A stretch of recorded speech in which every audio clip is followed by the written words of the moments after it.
الله اشفعي لنا عند الله يا ودية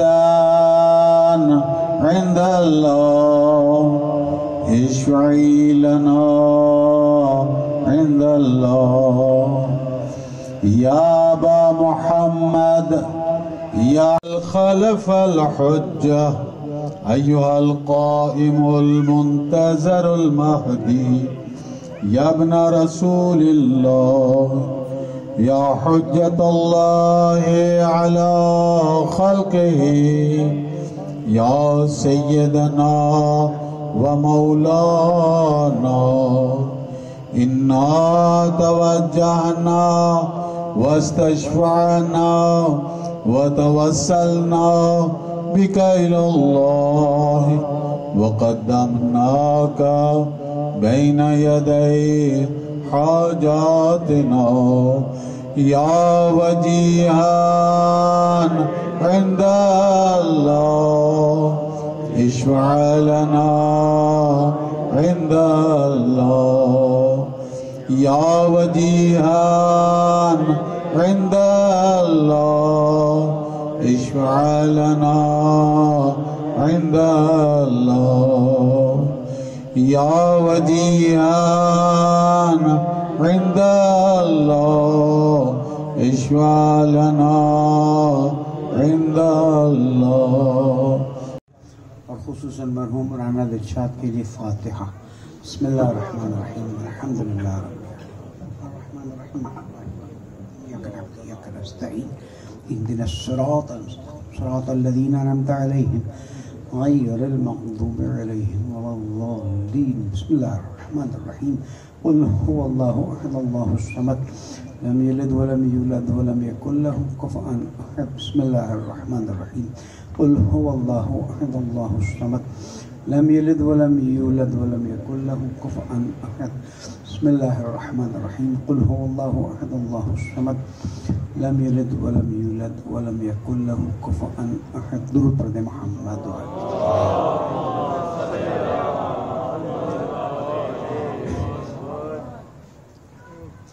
لا حول ولا قوة إلا بالله العلي العظيم.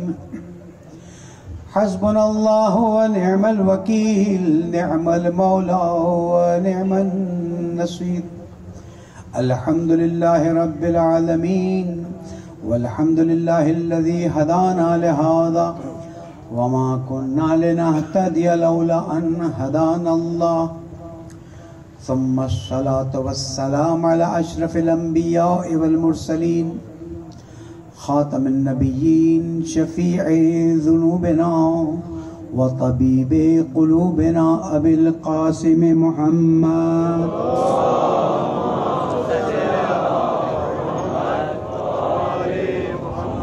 وعلى أهل بيته الطيبين الطاهرين المعصومين المظلومين الذين أذهب الله عنهم الرجس وطهرهم تطهيرا.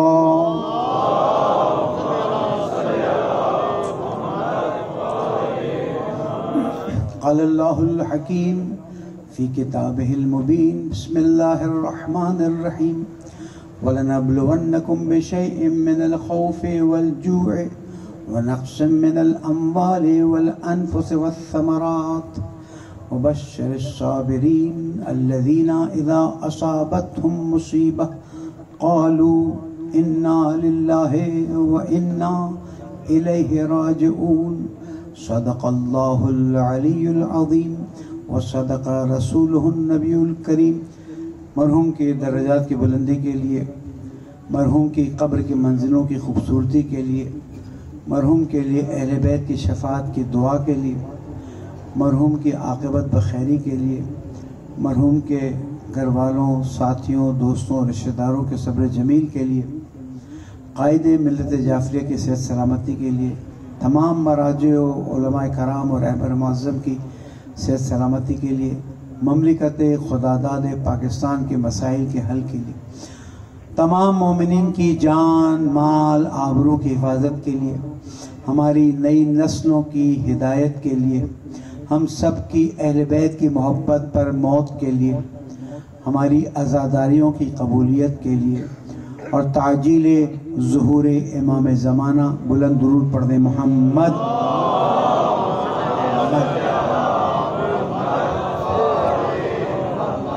حضرت گرامی، وظیفہ تھا کہ میں اپنے اس بھائی کی فاتح کی مجلس میں یا فاتح میں شریک ہوں کہ جس نے اپنی زندگی کو دین کے لیے وقف کیا ہوا تھا۔ آپ میں سے ہر شخص جانتا ہے کہ مرحوم رانا دلشاد کس لگن کے ساتھ، کس محبت کے ساتھ، کس جذبے کے ساتھ دین کی خدمت کرتے تھے۔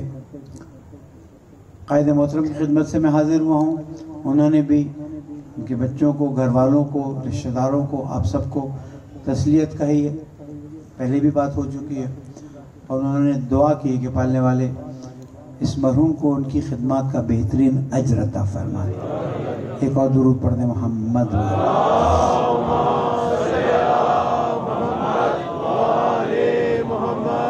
میں انسان دنیا میں زندگی تو گزار لیتا ہے، سوال یہ پیدا ہوتا ہے کہ زندگی گزارنے کا مقصد کیا ہے؟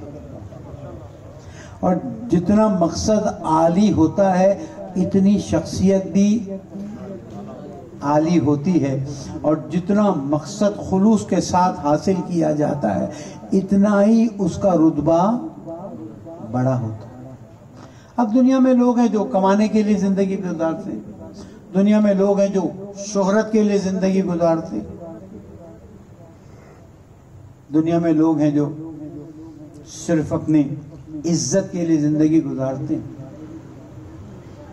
لیکن دنیا میں قوم پائی جاتی ہے جسے اپنی عزت، شہرت، طاقت، مال کی فکر نہیں ہے۔ اس قوم کی ایک ہی فکر ہے کہ زندہ رہیں تو حسین حسین کریں، اور مرے تو ان کے مرنے پر حسین حسین کیا جائے۔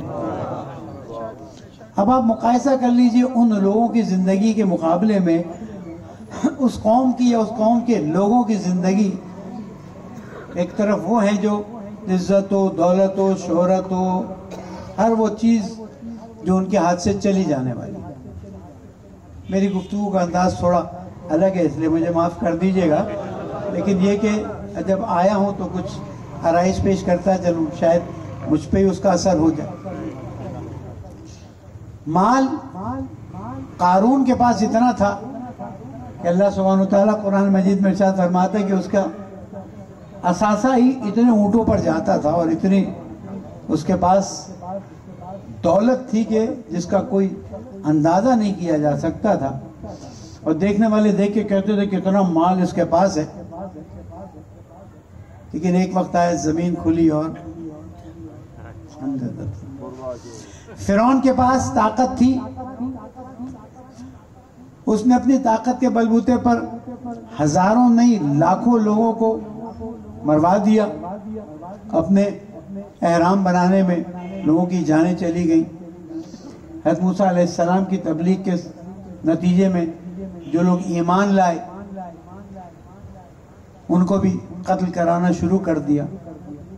اتنی بڑی طاقت، لیکن ایک وقت بیچ سمندر میں یا بیچ دریا میں آواز آتا ہے، اے اللہ اب میں نے تجھے پہچان لیا، تو طاقت والا، تو مجھے معاف کر دے۔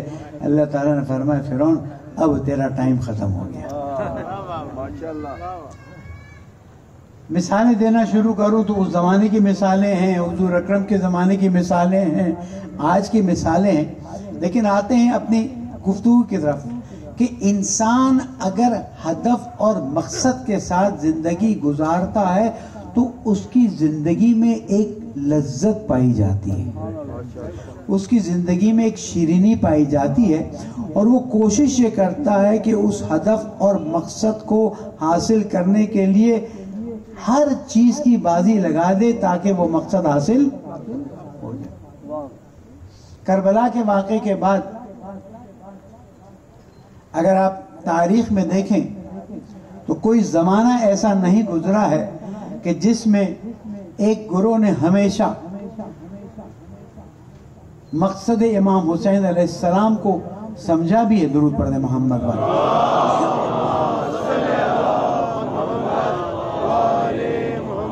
اور سمجھنے کے ساتھ اس پر عمل بھی کیا ہے، اور اگر اس کے لیے قربانی دینے کی ضرورت پڑی تو قربانی بھی۔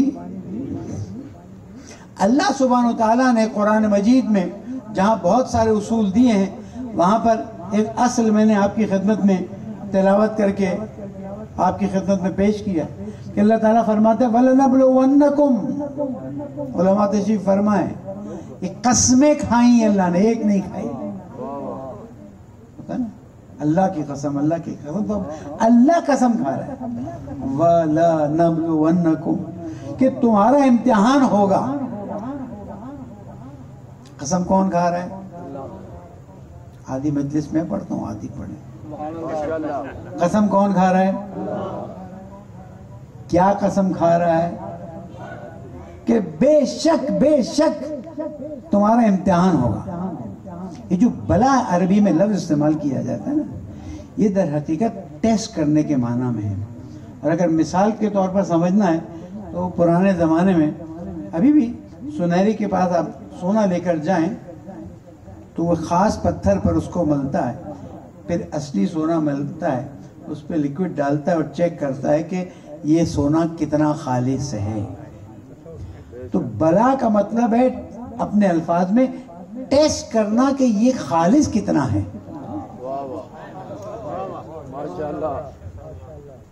کہ آیا جو یہ کہنا تو آسان ہے، رانا دلشاد صاحب آپ سے ہمارے وہ شہید کی موت مرے ہیں، اس لیے ہم گفتگو ایسے کریں گے جیسے وہ ہماری بات سن بھی رہے اور جواب بھی دے رہے، صرف ہم سمجھ نہیں سک رہے ہیں۔ رانا دلشاد صاحب میرا یہ کام ہو گیا، فلاں کام ہو گیا، جو ہمیں بتاتے تھے مولانا اعجاز مہدی، باقی ساتھی دوسرے، اللہ سب کی حفاظت کرے جو زندہ ہیں۔ لیکن جب وقت آیا تو پتہ چلا کہ آج میرے پاس یہ ٹائم نہیں، آج میرے پاس یہ ٹائم نہیں، میرے پاس نہیں۔ تو اللہ سبحانہ وتعالیٰ کہتا ہے کہ دیکھو تم نے جو زبان سے کہا ہوا ہے کہ ایاک نعبد، ہاں وہ جو نماز میں تیزی میں پڑھ جاتے ہو، کہ تیری ہی بندگی کرتے ہیں۔ عبادت مانا ہے، لیکن بندگی عبادت سے بڑھ کے تیری ہی بندگی کرتے ہیں، تجھی سے اللہ تعالیٰ کہتا ہے کہہ تو تم نے دیا، اب ٹیسٹ دو کہ تم کتنے خالص ہو۔ اور جب تک ٹیسٹ سے نہیں گزرو گے تمہیں مارکس نہیں ملیں گے، اور جب تک مارکس نہیں ملیں گے پولیس رات سے فارمولا سادہ سے وَلَنَبْلُوَنَّكُمْ۔ اللہ تعالیٰ کو قسم کھانے کی کیا ضرورت ہے؟ ان کو پتا تھا انسان جو ہے نا تھوڑا سا ذہنی طور پر کچا ہے، پڑھتا ہے، سنتا ہے، سمجھتا ہے، لیکن پھر بھلا دیتا ہے۔ میری آواز پیچھے تک آ رہی ہے نا؟ انسان بھلا دیتا ہے، اور جب بھلا دیتا ہے تو اسے یاد دلانے کے لیے اللہ سبحانہ وتعالیٰ اسے امتحان میں ڈال دیتا ہے۔ تو اللہ تعالیٰ قرآن مجید میں قسم کھا کے کہ تمہارا امتحان لوں گا بے شیء چیزوں سے، من الخوف والجوع، بھوک، ونقص من الاموال، تمہارا مال لوٹ لیا جائے گا، والانفس، تمہارے نفسوں کو لے لیا جائے گا، والثمرات، تمہاری کھیتی کے میوے بھی اور تمہاری زندگی کے میوے بھی۔ اللہ تعالیٰ نے کوئی بات بھی لگی لپٹی نہیں رکھی، جس نے بھی زبان سے کہا اس نے ٹیسٹ دینا ہی دینا ہے، اور ٹیسٹ دے کے یہ بتانا ہے کہ وہ کتنا خالص۔ پرچہ وہاں سے آیا، پرچے کا حل بھی اللہ تعالیٰ نے دے دیا۔ وَبَشِّرِ الصَّابِرِينَ، اور دیکھو خوشخبری سنا، دیکھیں وہاں کتنی سخت بات۔ وَلَنَبْلُوَنَّكُمْ بِشَيْءٍ مِّنَ الْخَوْفِ وَالْجُوعِ وَنَقْصٍ مِّنَ الْأَمْوَالِ وَالْأَنفُسِ وَالثَّمَرَاتِ وَبَشِّرِ الصَّابِرِينَ، خوشخبری دے دو ان لوگوں کو کہ جب ان پر مصیبت آتی ہے وہ صبر کرتے ہوئے کہتے ہیں اِنَّا لِلَّهِ،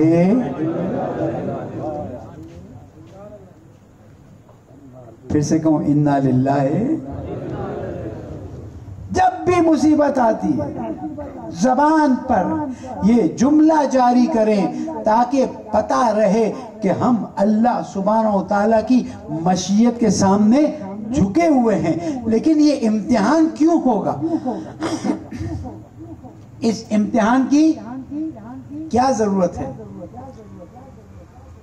امتحان کی ضرورت اس لیے ہے کہ اگر انسان کو اس کے کہنے پہ چھوڑ دیا جائے تو وہ زبان سے تو بہت کچھ بولتا ہے، یہاں اور یہاں اس کے ذہن سے نکل جائے.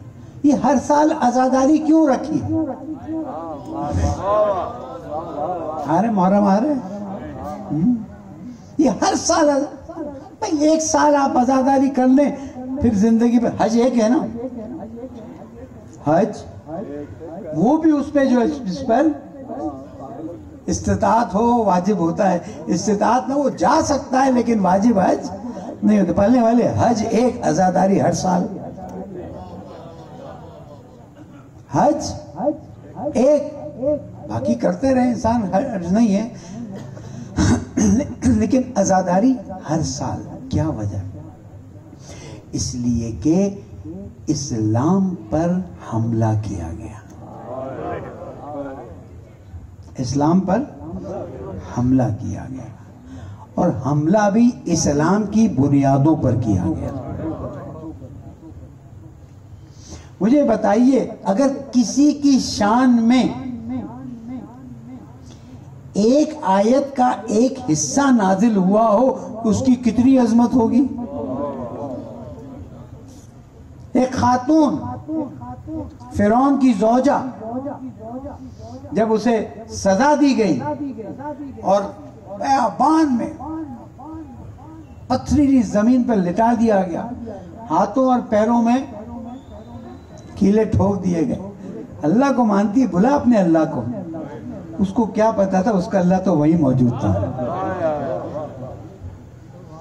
ایک جملہ کہا، نہ کوئی کیمرہ مین تھا، نہ کوئی فوٹوگرافر تھا، نہ کوئی سیلفی تھی، نہ کوئی اخباری رپورٹر تھا، نہ کوئی جعلی خبریں دینے والا تھا، کوئی نہیں تھا. ایک اللہ تعالیٰ کی ذات تھی اور ایک اللہ تعالیٰ کی بندی تھی. بندی نے صرف اتنا کہا، پالنے والے رب ابن لی بیتن فی الجنہ، یہ جو میری حالت ہوئی ہے اس کی عوض میں صرف تو اتنا کر دے کہ جنت میں میرا ایک گھر بنا دے. امتحان تھا نا. یہ نہیں کہا پالنے والے یہ کیا ہو گیا، میں نے تجھے مانا، میرے ہاتھوں میں کیلے ٹھوک دیے گئے، ایک سوئی لیا ہے میرے ہاتھ میں ڈال دیں، میں نے یہیں سے بھاگ جانا ہے. کمزوری ہے نا. کہ اس کو کیلے ٹھوکے گئے، اس کے باوجود ایمان سے متزلزل نہیں ہوئی. عزیزان گرامی، امتحان سے گزرے بغیر کوئی نتیجہ نہیں مل سکتا ہے. اور الحمدللہ رب العالمین، اللہ تعالیٰ نے ہم سے عزاداری کے ذریعے امتحان لیا کہ تم پر عزاداری کے بہانے سے FIR کاٹی جائیں گی، تم پر عزاداری کے بہانے سے دھماکے کیے جائیں گے، تم پر عزاداری کی بنیاد پر فائرنگ کی جائے گی، تمہارے گھر جلائے جائیں گے، ہر طرح کے امتحان سے گزارا جائے گا. وَبَشِّرِ الصَّابِرِينَ الَّذِينَ إِذَا أَصَابَتْهُمْ مُصِيبَةٌ قَالُوا إِنَّا لِلَّهِ وَإِنَّا إِلَيْهِ رَاجِعُونَ. نعرہ تکبیر، نعرہ رسالت، یا رسول اللہ، حسینیت زندہ باد، حسینیت زندہ باد، یزیدیت، مردہ باد، یزیدیت، مردہ باد. نعرہ حیدری، یا علی یا علی یا علی مدد. آبادی بلند صلوات.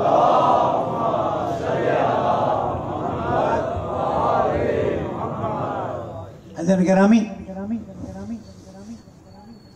آپ سختیوں سے زندگی گزار رہے ہیں نا، تکلیفوں سے زندگی گزار رہے ہیں نا. اس لیے نہیں کہ مثلا آپ ہیں، اس لیے کہ آپ شیعیان حیدر، اتنا آہستہ سے کہیں گے تو کسی کو پتہ ہی نہیں چلے. آپ شیعیان حیدر پچھلے والے ہیں کہ نہیں ہیں؟ شیعیان حیدر کرار بلند جواب دیں. نعرہ حیدری، حسینیت، یزیدیت. درود پڑھ دیں محمد والے.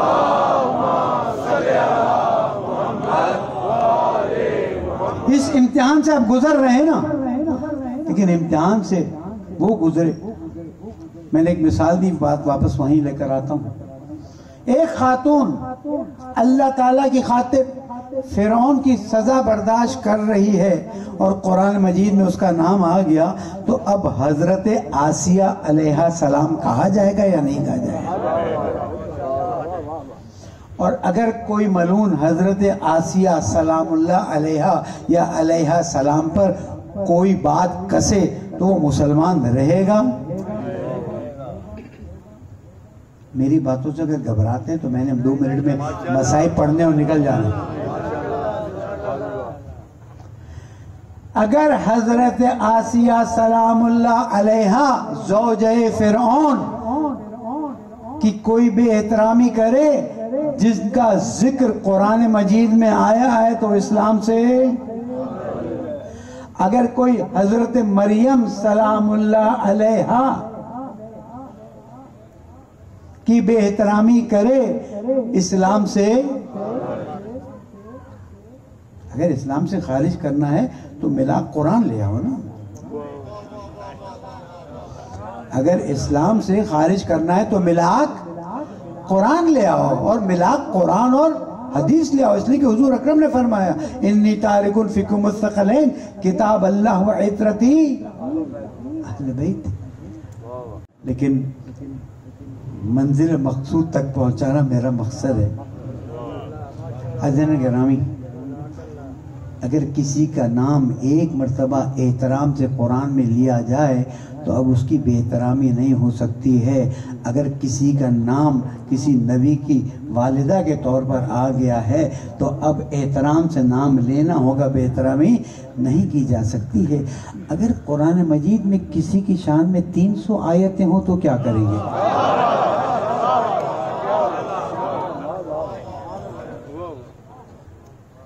جس شخصیت کے لیے قرآن مجید میں 300 آیت آئی ہوں اور اس کے بعد حدیث کی کتاب مرتب کرنے والے یہ کہتے ہوں کہ کم از کم 30,000 جگہوں پر میرے مولا امیر المومنین علی ابن ابی طالب علیہ السلام کے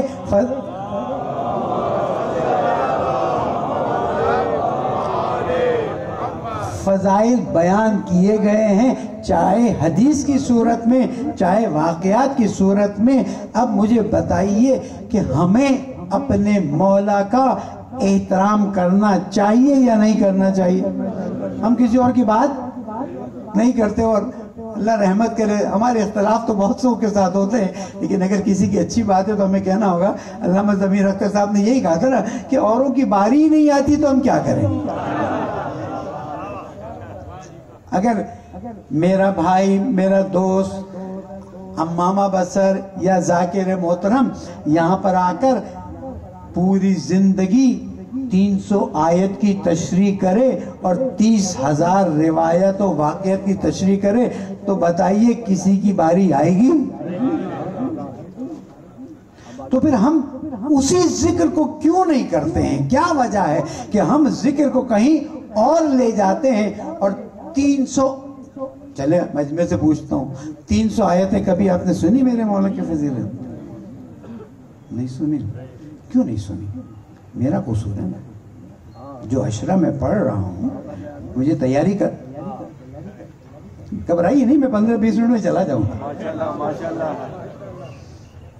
کیا ممکن ہے کہ کوئی 300 آیات اور 30,000 واقعات اپنی ایک زندگی کی مجالس میں بیان کر سکے؟ ممکن نہیں ہے. میں درخواست کرتا ہوں اس پاک منبر سے اس ذکر کو کیا جائے جس سے منبر کا رخ مثبت ہوتا ہے اور نور ہی نور پھیلتا ہے.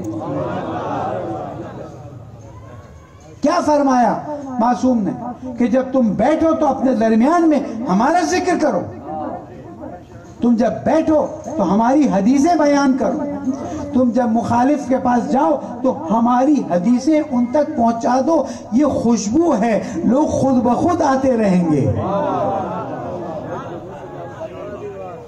عزیزان گرامی، اگر ہم اس امتحان میں جس کی بات ہو رہی تھی، کامیاب ہونا چاہتے ہیں تو ہمیں آج سے صرف مثبت انداز اپنانا ہوگا، اگرچہ کہ تاریخی حقائق کو چھپایا، لیکن ضروری تو نہیں ہم توہین کر کے بیان کریں۔ اچھا مجھے اتنا بتا دیجیے، تھوڑی سی گھبراہٹ تو ہے آپ کو، لیکن بتائیں، کیا میں میرے مولا کے مقابلے میں کسی کو کسی طرح سے تول سکتا ہوں؟ امکان نہیں نا۔ تو جب ہم مولا کے مقابلے میں، خود مولا نے کہا ہائے وہ زمانہ آ گیا کہ علی اور فلاں کا مقابلہ کیا جاتا ہے۔ حضرت گرامی انصاف سے کام لیجئے گا، عزاداری اس لیے ہے کہ ہم اپنے ایمان کو مضبوط کریں اور مسلسل امتحان دیں، تاکہ جب آنے والے تشریف لائیں تو ان کی لسٹ میں ہو کہ رانا دلشاد بھی ہوا کرتا تھا جو عزاداری کرتا تھا اور کرواتا تھا۔ جس دن صاحب امر کی لسٹ میں ہمارا نام آ گیا، وبشر الصابرین، خوشخبری دے دو ان لوگوں کو کہ جب مصیبتیں آتی ہیں قالوا انا للہ وانا الیہ راجعون۔ بس یاد رکھیے گا کہ یہ دنیا امتحان کی جگہ ہے، جتنا پیچھے ہٹیں گے اتنا حملہ ہوگا، جتنا آگے بڑھیں گے اتنی کامیابی حاصل ہوگی۔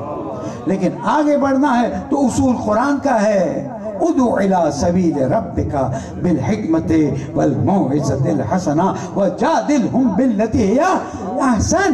اس طرح سے مجادلہ کرو۔ اگر بحث بھی کرنی ہے کہ جو احسن طریقہ ہے، مجھے یہ بتائیے، اگر میری زندگی میں 14 معصومین کا ذکر مجلس میں ہوتا رہے تو کیا میری زندگی ختم ہو جائے گی؟ اہل بیت کا ذکر، میرے جوانوں مانتے ہو نا میری بات؟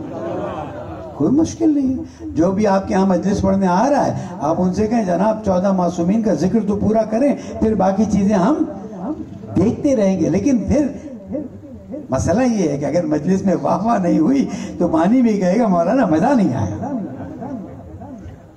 میں نے تو آج ہی پڑھنا ہے، بعد میں تو آنا نہیں۔ یہ عزاداری سید الشہداء ہے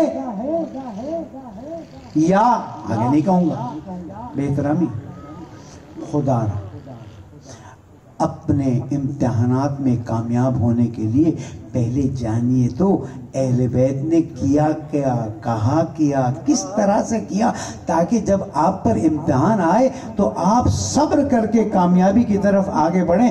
اس لیے کہ مومن کی جب موت آتی ہے نا، مومن کی کل نفس، اچھا مسئلہ یہ ہے کہ کبھی ذائقہ کڑوا ہوتا ہے، کبھی ذائقہ، مانتے میری بات؟ اچھا ایک ہی کھانا ہے، ایک آدمی کے منہ میں کڑوا ٹیسٹ آ رہا ہے، ایک آدمی کے منہ میں میٹھا ٹیسٹ آ رہا ہے۔ وہ کڑوا جس کے منہ میں ٹیسٹ آ رہا ہے وہ بیمار ہے، اس وجہ سے بہترین کھانا بھی اسے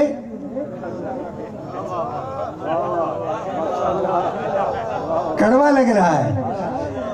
اور اگر وہ صحیح سالم ہے، وہ ایمان میں پکا ہے، وہ ایاک نعبد و ایاک نستعین اہدنا الصراط المستقیم صراط الذین انعمت علیہم غیر المغضوب علیہم ولا الضالین پر مضبوطی سے چلتا ہو تو جیسے کھانا لذیذ ہوتا ہے ویسے موت لذیذ ہو جاتی ہے۔ حضرت گرامی، موت کے وقت تھوڑا سا احساس دلاتا جاؤں کہ جن کا آپ احترام کرتے ہیں نا، جن کی آپ عزت کرتے ہیں نا، جن کی خاطر دن رات ایک کرتے ہیں نا، کہتے ہیں نا کہ یہاں سے تو چیزیں جاری، وہاں سے نہیں آ رہی ہیں۔ بعض مرتبہ جوان کہتے ہیں اگر ابھی اتنی اللہ سے مانگتے ہیں اللہ دیتا ہی نہیں، تو یہاں سے تو سب کچھ جا رہا ہے، امتحان بھی ہو رہے ہیں، ماتم بھی ہو رہا ہے، عزاداری، مجلس، ہر چیز ہو رہی ہے، وہاں سے کچھ نہیں آ رہا، وہاں سے آیا ہوا ہے، آپ کو بتایا نہیں گیا۔ جنگ صفین ختم ہوئی، جنگ صفین جانتے ہیں نا؟ ہاں، اب جنگ صفین بولنے پہ بھی FIR ہے۔ اگر مضبوطی سے نہیں کھڑے ہو گئے نا تو آپ قرآن مجید کی بہت سی آیات بھی پڑھیں گے نا تو آپ پہ ایف آئی آر کٹے گی. ہاں جی، میں بھی سے آپ کو بتا دوں، اب سینہ تان لیں، اس لیے کہ جنت میں جانے کا ڈائریکٹ راستہ کھل گیا ہے. اگر جنت پر ایمان ہے تو راستہ کھول گیا ہے، جنت پر ایمان نہیں ہے تو تمہاری مرضی. ہم تو اس لیے جانا چاہتے ہیں کہ میرا مولا دروازے پہ کھڑا ہوگا نا.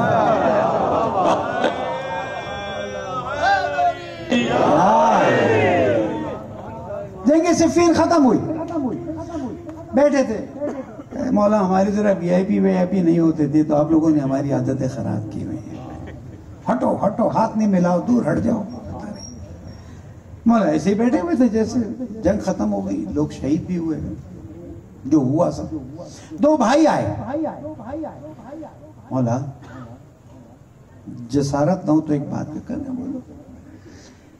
مولا ہم 3 بھائی تھے، 2 تو آپ کے ساتھ جنگ میں آ گئے، ایک پیچھے اماں کے پاس رہ گیا. آیا اس کو بھی کوئی تھوڑا بہت اس جنگ کا ثواب مل سکتا ہے؟ آپ بتائیں کس ایمان کی منزلوں پر چل رہے ہیں. یہ میرے مولا نے آپ کو پہلے سے کہہ دی، مجلس میں کوئی پڑھ کے تو دے نا آپ کو، کیونکہ اس میں واہ واہ ہونی نہیں ہے تو وہ پڑھے گا نہیں. کہ مولا وہ پیچھے رہ گیا، ہم تو آگے، کیا تھوڑا اس کو ثواب ملے گا؟ مولا نے پوچھا وہ کیوں پیچھے رہ گیا؟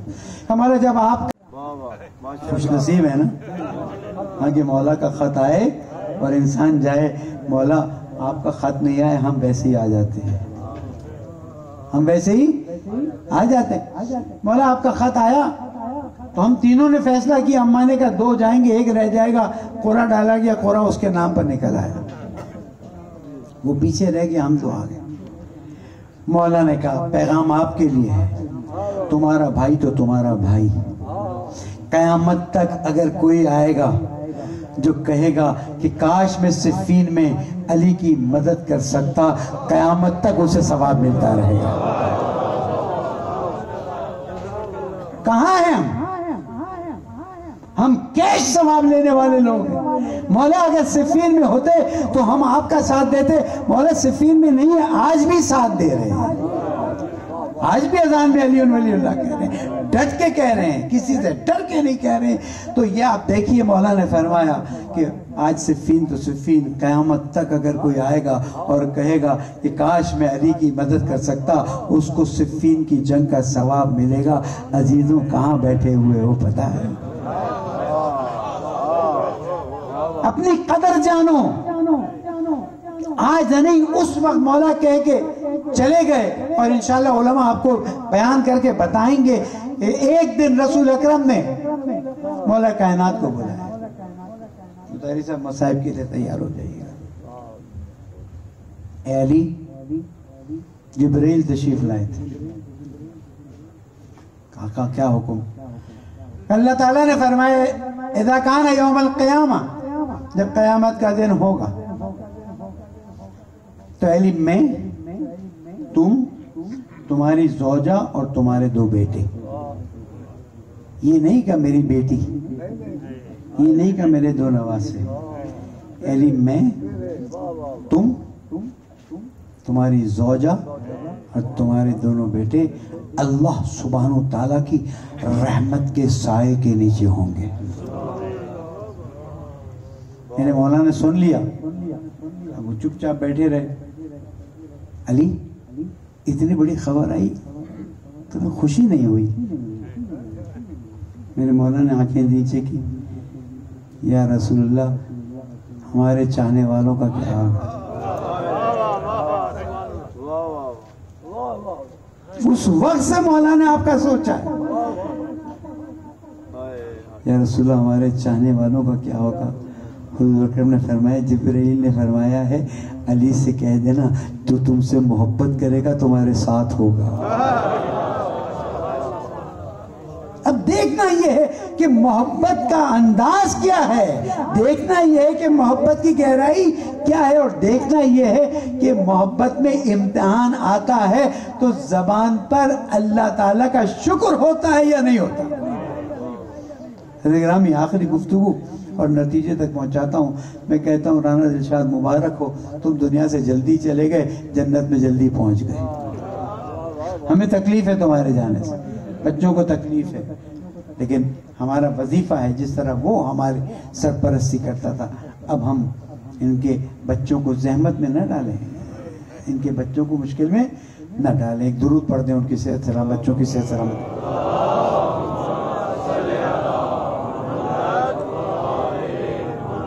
حضرت گرامی آخری گفتگو اور نتیجہ لے لیتا ہوں، اور میری بات کسی کو بری لگی ہو تو میں معذرت خواہوں.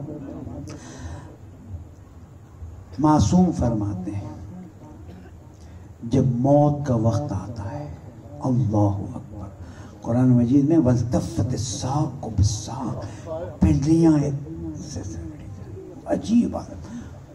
یہ تو اللہ تعالیٰ کا احسان ہے، ہمیں سمجھ نہیں آ رہی ہوتی ہے. اگر ہمیں پتہ چل جائے نا کہ مردے پہ کیا گزر رہی ہے تو ہم بھی وہیں پر ڈھیر ہو جائیں. معصوم فرماتے ہیں جب موت کا وقت آتا ہے تو پنج تن اس مرنے والے کے سر پر تشریف لاتے ہیں. صاحب اختیار اللہ تعالیٰ کے حکم سے تمام چیزوں میں جو اختیار دیا اللہ نے، تشریف لاتے ہیں. اور اگر چاہنے والا ہوتا ہے تو مولا فرماتے ہیں یا رسول اللہ یہ تو ہمارے چاہنے والوں میں سے ہے. دیکھیں آپ کے مولا کو آپ کا کتنا خیال ہے، آپ کو بھی تو مولا کا خیال رکھنا ہوگا نا. کوئی انگلی اٹھا کے نہ کہے اچھا علی کا چاہنے والا ہے. چھٹے امام نے کیا فرمایا تھا؟ کونوا لنا زینا ولا تکونوا علینا شینا، ہمارے لیے عزت کا باعث بنو، ہمارے لیے ذلت کا باعث. میری بیٹیاں اگر کے میری بات سن رہی ہیں تو آپ جناب زہرا کے لیے عزت کا باعث بنے، ذلت کا باعث. یا رسول اللہ چاہنے والا ہے، ڈائریکٹ جبرائیل سے نہیں کہتے. رسول اکرم جبرائیل کو حکم دیتے ہیں جبرائیل چاہنے والوں میں سے ہیں. جبرائیل رکتے ہیں، ملک الموت سے کہتے ہیں ملک الموت یہ چاہنے والوں میں سے ہے. جبرائیل جاتے ہیں جنت کی طرف، جنت کا پھول لے کر آتے ہیں، ملک الموت کے ہاتھ میں دیتے ہیں. ملک الموت وہ پھول مومن کو سنگھاتا ہے، سکون سے سو جاتا ہے. عزیزوں یہ سب کے لیے ہے، بس شرط ہے کہ تیاری کر کے چلیں. اس لیے کہ شفاعت تو اہل بیت نے کرنی ہی کرنی ہے، اس میں تو کوئی دو بات نہیں ہے. صرف دیکھنا یہ کہ شفاعت کرنے میں ہمارا ٹائم تو نہیں لگ جائے گا. ایسا نہ ہو کہ ہمارے حساب کتاب میں ہم یہاں لگے ہوئے ہوں. جیسے ہوتا ہے نا قافلے میں آپ جاتے ہیں، آخری گفتگو جناب امیگریشن سے سب نکل کے 2 لوگ اٹکے ہوئے ہیں، وہ جب تک نہیں آئے گی تب تک بس نہیں چلے گی. تو جب تک باقی مومن نہیں آئیں گے جنت کی طرف، حوض کوثر کی طرف، تو ایسا کر لے یہاں پر کہ جب وہاں پہنچے تو ڈائریکٹ امیگریشن ہو جائے نا. اس لیے یاد رکھیں. دیکھیں ایک شخص در اہل بیت پر نہیں بیٹھا ہوا، وہ بیچارہ ہے، اللہ اس کی ہدایت کرے گا اور در اہل بیت پر آ جائے گا. ایک شخص جو دن رات فرش عزا پہ بیٹھا ہوا ہے، دن رات در اہل بیت پہ بیٹھا ہوا ہے، فرق ہوگا یا نہیں ہوگا؟ بس اسی پر غور کیجئے. اس لیے کہ کل نفس ذائقۃ الموت. کچھ پتہ نہیں میں یہاں سے وہاں پہنچ سکوں گا یا نہیں پہنچ. دیکھ لیا مولانا بتا رہے تھے کہ پیر کو فون پہ بات ہوئی، یہاں سے مدرسے تک گئے اور پتہ نہیں چلا. تو تیاری رکھیں، اس لیے کہ کچھ پتہ نہیں ہے کتنی دیر میں ملک الموت آئے. صرف اتنا یاد رکھیے کہ اگر کسی کا حق کھایا ہے تو وہ ادا کر دیں. اللہ سبحانہ و تعالیٰ فرماتا ہے کہ اگر کسی نے کسی کا حق کھایا ہوگا اس کا مسئلہ اس وقت تک حل نہیں ہوگا جب تک کھائے ہوئے حق کو واپس نہیں دیا جائے گا. اور آیت العظم حافظ بشیر صاحب اس روایت کو بیان فرماتے ہیں حفظ اللہ تعالیٰ کہ جب انسان حساب کتاب سے نکلا ہوگا، جب انسان حساب کتاب سے نکلا ہوگا اور اب پورے صراط پر جا رہا ہوگا، اس پورے صراط پر جیسی جا رہا ہوگا جنت کا پروانہ ہاتھ میں، آواز آئے گی سنو، یہ کون ہے؟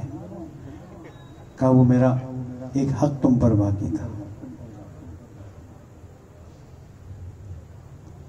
اچھا چلو میری تھوڑی نیکیاں لے لو، نہیں یہ نیکیاں کافی نہیں ہیں، جب تک راضی نہ ہو تب تک۔ آگے بڑھا، دوسرا تیسرا، پتہ نہیں کتنوں کے حق ہو کیا نہ ہو، اللہ معاف کرے۔ پھر ایک وقت آئے گا نیکیاں صاف، اور اب جب آگے کوئی اللہ نہ کرے حق کا پوچھے گا تو کہ میرے پاس نیکیاں نہیں ہیں، آواز آئے گی چلو تمہارے پاس نیکیاں نہیں ہیں تو اس کے گناہ تمہارے کندھے پر ہیں، پوچھ تو ہلکا کرنا ہے۔ حضرت گرامی، ان ربک لبالمرصاد، تمہارا رب مرصاد پہ رصد کیے ہوئے کھڑا ہوا ہے، اور اللہ نے فرمایا اپنی عزت و جلال کی قسم کھاتا ہوں جب تک صاحب حق کو حق نہیں دلوا دوں گا چھوڑوں گا نہیں۔ حضرت گرامی، کسی کا حق مدینے میں کھا لیا گیا تھا۔ میں تو چاہتا ہوں ہمیشہ یہ جملے کہوں اور مصائب کو ختم کر دوں کہ جس کا ذکر قرآن میں آئے اس کے ساتھ کیا کیا گیا۔ جس بیٹی کو رسول اکرم کہیں باہر نہ لے جاتے تھے مباہلہ میں لے جاتے ہیں اللہ کی وحدانیت کی گواہی دینے کے لیے۔ عزیزوں، اس خاتون کا حق کھا لیا گیا اور لوگ چپ رہے۔ میں زیادہ کہ 5 ہستیاں وہ ہیں نا کہ جو آئے تطہیر میں بھی ہیں نا، آئے مباہلہ میں بھی ہیں نا۔ میں چاہتا ہوں ہر مجلس میں یہ بات کہوں، ہر جوان، ہر بچہ، ہر ماں، ہر بہن، ہر بیٹی یہ دماغ میں رکھ لے تاکہ ہمیں دوسروں کی بات کرنے کی ضرورت نہ پڑے۔ یہ کیا ہوا؟ جناز رسول تو پڑا رہا، میرے مولا تو ان کے سر پر ضربت لگائی گئی، جناب فاطمہ زہرا تو دروازے پر آ کے، لوگ کہتے دروازہ جلایا نہیں گیا تھا، چلو دروازہ جلایا نہ جائے، اگر رانا دلشاد کے گھر کے باہر آ کر کوئی کہے دلشاد باہر آ، معذرت کے ساتھ میں صرف مثال دینے کے لیے، ورنہ اس گھر کو جلا دوں گا، محلے کا کوئی غیرت مند باقی رہتا؟ تجھے جو بھی مشکل ہے گھر سے دور ہٹ کے بات کر، اس لیے کہ اس میں اس کی فیملی ہے، ان کی بیٹیاں ہیں، ان کی زوجہ ہے اس گھر پہ نہیں۔ یا رسول اللہ میں کیا مصائب پڑھوں، اس سے بڑھ کے کیا مصیبت ہے کہ آپ کی بیٹی کے دروازے کے باہر آ کر کہا گیا علی کو بھیجو ورنہ گھر کو آگ لگا دی جائے گی۔ اللہ عزیزوں، یہ وہ ہستی تھی جس کے دروازے پر رسول اکرم آ کے آئے۔ تطہیر کے نازل ہونے کے بعد بعض جگہ پر 70 دن نماز صبح کے وقت آتے تھے، السلام علیکم یا اہل بیت النبوہ، اور پھر آئے تطہیر پڑھتے تھے، یا رسول اللہ ہمیں امت کی کیا بات کروں، جناب زہرا نے یہی فرمایا تھا علی میں دنیا سے جا رہی ہوں، یاد رکھنا جنہوں نے مجھ پہ ظلم کیا ہے میں معاف نہیں کروں گی۔ میں کہوں گا اے خاتون جنت، اگر شام غریبہ میں کربلا میں آ گئی ہوتی آپ کو پتا چلتا، آپ کے تو دروازے پر صرف آگ لگائی گئی، یا تو چادر چھن گئی۔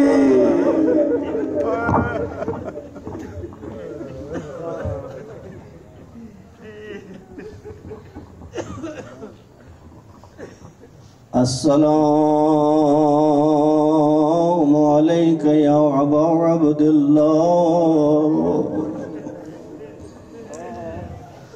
السلام علی علی ابن الحسین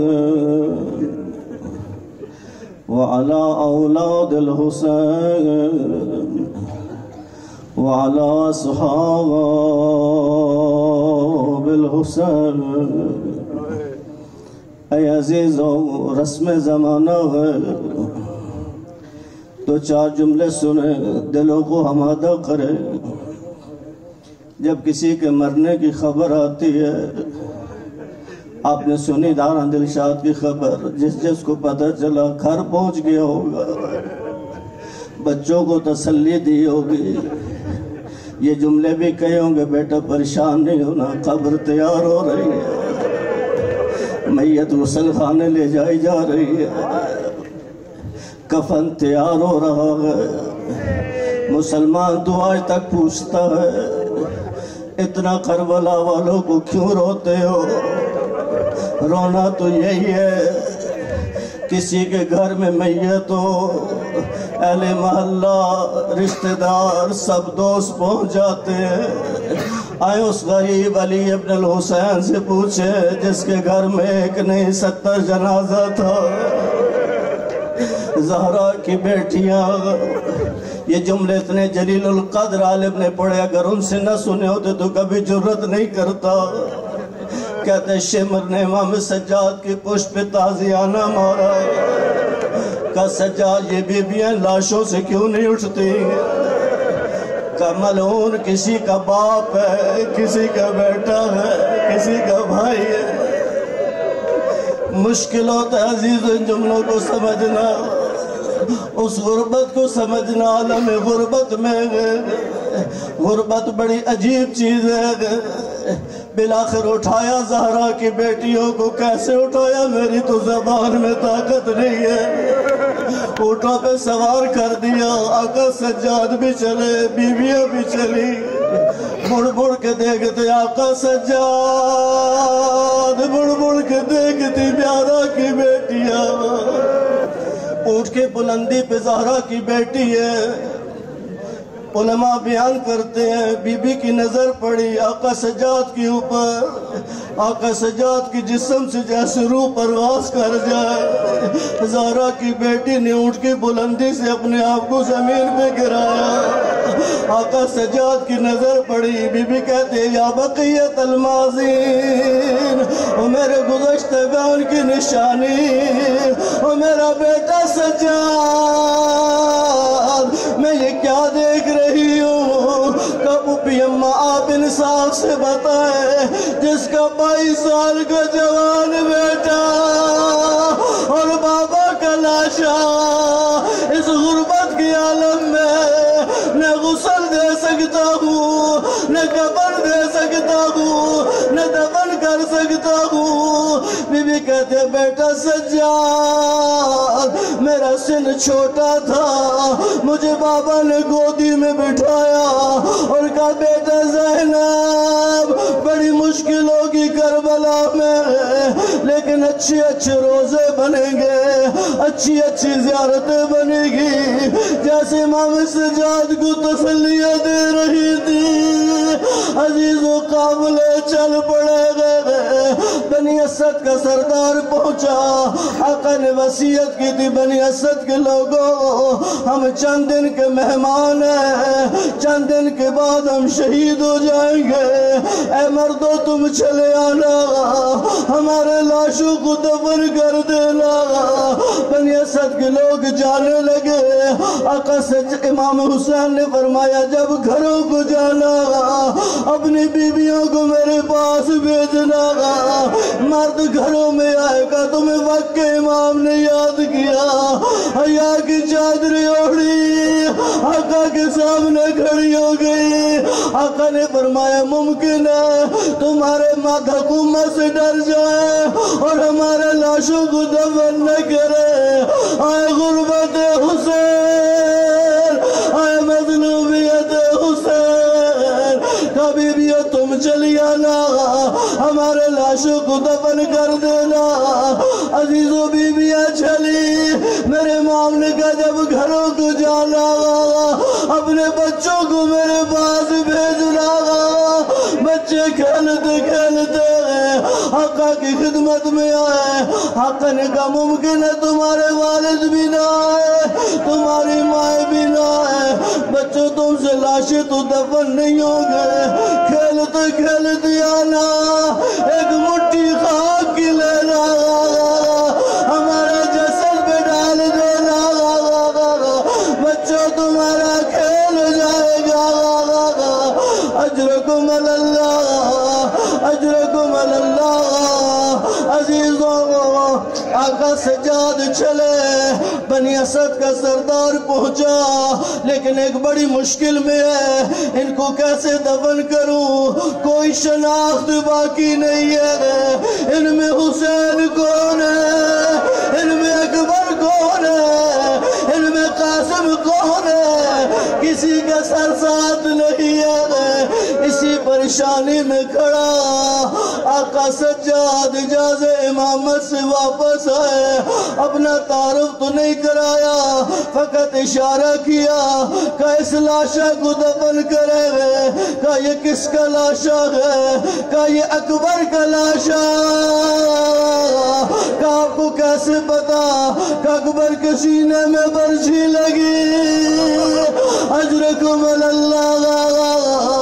عزیز و امام نے دوسری نشانی بتائی کہ آپ اس غریب کو دفن کرے، یہ حسن کی نشانی، قاسم کا لاشا ہے۔ آقا آپ کو کیسے پتا کہ قاسم کی لاش کے ٹکڑے ہو گئے تھے؟ عزیز و امام نشانیاں بتاتے ہیں اور لاشیں دفن ہوتے گئے، آخر میں میرا غریب امام ایک پتھروں کے ڈھیر کے پاس آئے اور خاموش ہو کے کھڑے ہوئے اور اشارہ کیا اب اس غریب کو دفن کرنا آزا ابھی، یہ میرے بابا غریب حسین کا لاشا ہے۔ میں نہیں سمجھتا کسی باپ کا اتنا غریب بیٹا ہوگا۔ بابا کے جسم کی حالت کیا ہے؟ جسم میں تیر پیوست ہے، آقا نے تیروں کو سکتا، میری زبان میں طاقت بھی نہیں ہے وہ آقا نے کیسے بابا کو دفن کیا۔ لیکن جب دفن کر چکے ایک غربت کا جملہ لکھا، ھذا قبر حسین ابن علی، یہ حسین ابن علی کی قبر ہے، قتلوا عطشانا غریبا، جسے عالم غربت میں پیاسا شہید کر دیا۔ عزیزوں بنی اسد کے لوگ آئے، کہا ہم جا سکتے ہیں، کہا نہیں ابھی ایک لاشا باقی ہے۔ بنی اسد کے لوگ دوڑے گنج شہداء سے واپس آئے، کہا وہاں تو کوئی لاشا نہیں ہے۔ امام نے اشارہ کیا، کہا وہ میرے غریب چچا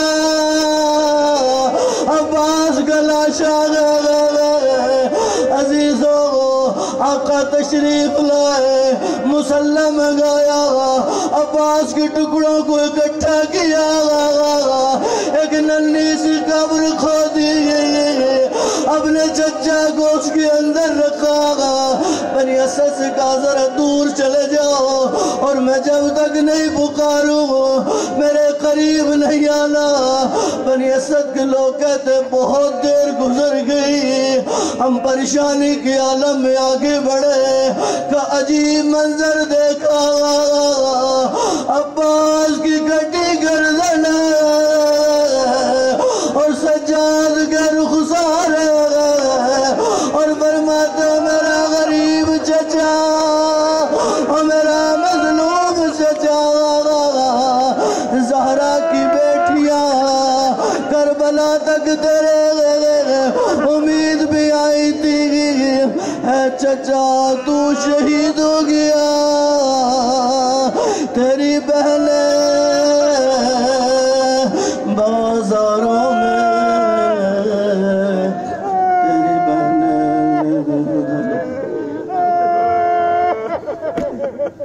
اللہم صلی محمد وآلہ محمد، اللہم صلی۔ انہی آنسوں کو ہاتھوں پہ لے کر دعا کرتے ہیں، یہی ہمارا سرمایہ، پہلے والے ان آنسوں کو آخرت کا سرمایہ قرار دے، غم حسین کے علاوہ کوئی غم نہ دے، مرحوم رانا دلشاد کی قبر کو منور فرما دے، پالنے والے مرحوم کے صغیرہ کبیرہ گناہ سے در